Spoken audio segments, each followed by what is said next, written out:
धेरै ठाउँमा यो नदीले खोसेको छ, तर यहाँका बासिन्दाहरूलाई भने दिने पनि गरेको छ। वर्षभरिलाई पुग्ने दाउरा, जुन पहाडबाट पौडी खेल्दै तराईका घरसम्म बास बस्न आइपुग्ने गर्दछन्।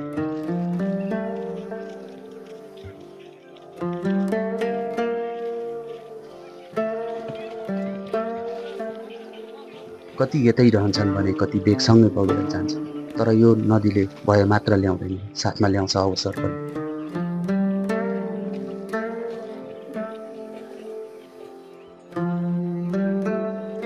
नेपालकै सबैभन्दा विशाल नदी, कहिलेकाहीँ निर्दय, तर यो नदी केवल विनाश मात्र होइन, जीवन पनि हो।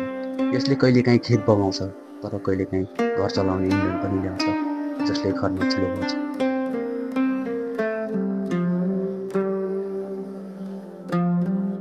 त्यही अवसरको सदुपयोग गरेर यहाँका स्थानीयहरू आज वर्षभरिलाई पुग्ने दाउरा खोजिलो गर्न व्यस्त छन्।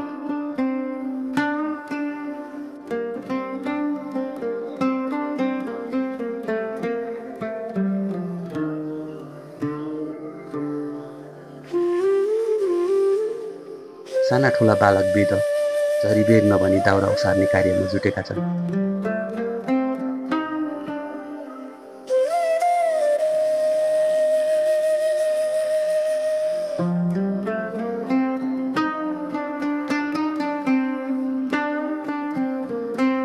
जोखिम मोलेर कोसीको बीच भागबाट डुङ्गाले किनारासम्म दाउरा ल्याउँछ, यो रहर भने पक्कै होइन।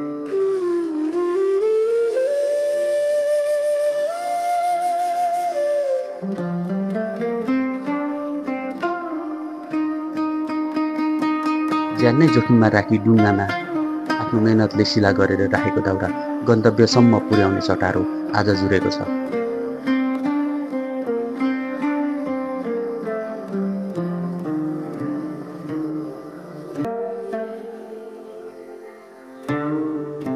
कयौँ व्यक्ति त दाउरा सिला गर्ने क्रममा फर्केर आएका छैनन्, कतिले सप्तकोशीमा कसरी बाँच्नुपर्छ भनेर पूर्ण रूपमा सिकिसकेका छन्।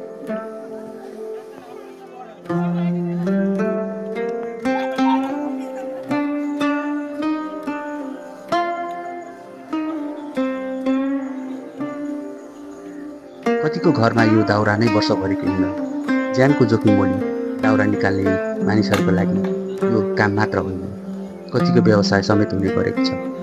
सप्तकोशीको प्रत्येक बाढी, प्रत्येक बहाव र उनीहरूको 100औं पुस्ताको अस्तित्वसँग गाँसिएको छ।